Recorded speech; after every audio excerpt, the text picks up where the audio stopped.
C'est au cours du mois d'octobre que l'on peut observer la migration des oiseaux en partance vers des contrées plus chaudes. Nous avons rencontré Patrick Baluet, vice-président de la Ligue de protection des oiseaux section Loire, venu lui-même compter les oiseaux de passage. Nous sommes à quelques kilomètres du col de Baracuchet.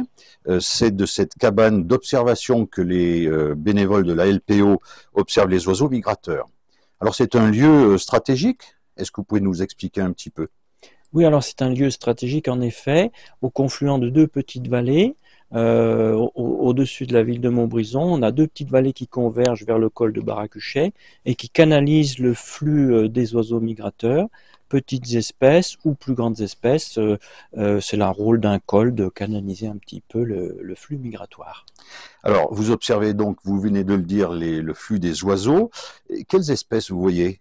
Alors, les oiseaux que l'on observe ici, on va des plus petites espèces, les pinsons des arbres, les chardonnerets, les bergeronnettes, à des espèces un peu plus grosses comme les gros becs, des grives de différentes espèces, des étourneaux, et jusqu'à des espèces plus grandes en cette période du mois d'octobre, où on peut voir du milan royal, par exemple, donc des rapaces, des faucons cresserelles, et puis aussi d'autres rapaces comme le busard des roseaux, par exemple.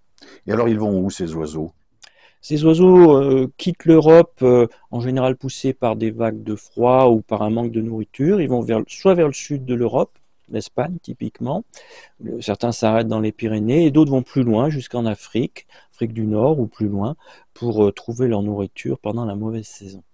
Et alors là, avec les bénévoles de la LPO, la Ligue de protection des oiseaux, vous effectuez du comptage. Alors, pardonnez-moi cette question, mais ça sert à quoi de compter les oiseaux qui passent ?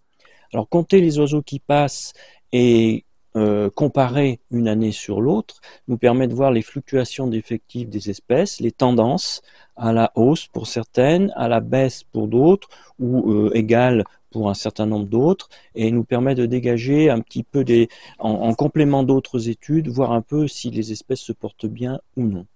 Alors, on sait qu'il y a des espèces qui sont menacées, et puis d'autres qui voient leurs effectifs augmenter. Est-ce que vous avez quelques exemples à nous donner ?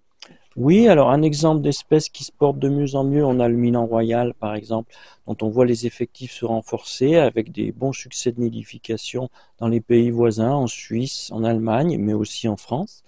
Et donc là, cette espèce se porte bien et ses effectifs augmentent. Et on a d'autres espèces qui nous inquiètent davantage, comme l'alouette par exemple. Les alouettes des champs ont des effectifs en déclin.